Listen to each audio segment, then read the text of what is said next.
is our favorite Olympic gold medalist in Spain, Joe Jacobi. You're up.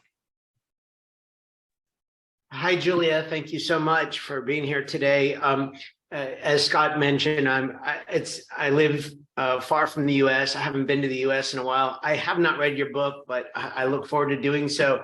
I was wondering if in the people that you profiled, if there were leaders who came from outside of the United States, and what some of the what you notice were some of the differences, challenges, and opportunities, strengths and weaknesses, opportunities, challenges with leaders who've come from outside of the U.S. And are now leading inside the U.S. I do follow a few that are from here in Catalonia, and I'm familiar with the cultural upbringing, and I see them kind of using that to their advantage. But I'm curious to what you see with leaders who come from outside of the U.S. and are leading inside the U.S. now. Yeah, it's such an interesting question. And by the way, hello. I'm jealous that you're in Spain right now. That sounds amazing.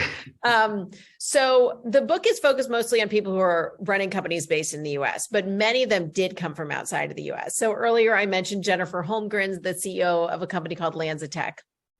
Another example is a woman, Meena Sankaran, who's the CEO of a water tech company called Ketos. And what they do is they do water measurement. It's a B2B company, so you probably have not heard of it, but they do water measurement and also safety. She came from India. She moved here as a grad student. And what's so interesting about her is that she used her perspective, having grown up in India, where you had to boil water 4 times in order to be able to drink it, to understand that this was a major issue. Her technology was first deployed in the US. About 40%, I think her stat is that 40% of all water is wasted, broken pipes, leaks, et cetera, evaporation, and also that there's so much water that is unsafe to drink and unsafe to use on crops. So she knew in India this was a problem. People talked about it. You couldn't drink water out of the tap. But when she came to the US, she saw that investors were not prioritizing this because it wasn't something that was a problem that was proximate to them. VCs live in Menlo Park and Atherton, and they were not aware of the vast sort of the immense size of the water safety problem here in the US, let alone abroad. So she used her perspective as an outsider to the US culture, at least of the US tech culture, to identify a problem that she saw was not only a global problem, but also one here in the US.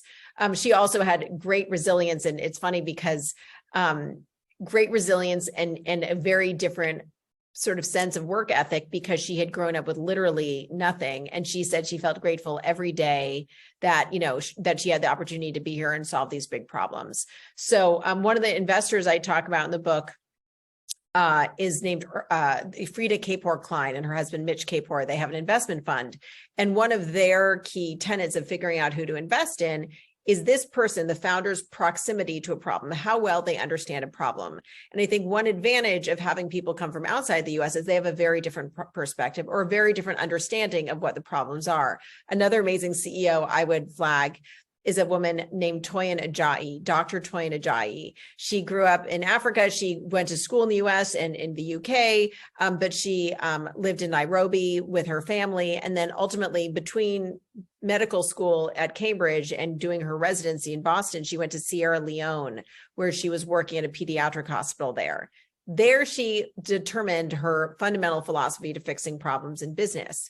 In Sierra Leone, this pediatric hospital, which was relatively new for the country, did not have running water. There were pipes coming in, but there was no running water. And she'd gone there to improve the medical issues, but she discovered that she couldn't do anything until she fixed the running water.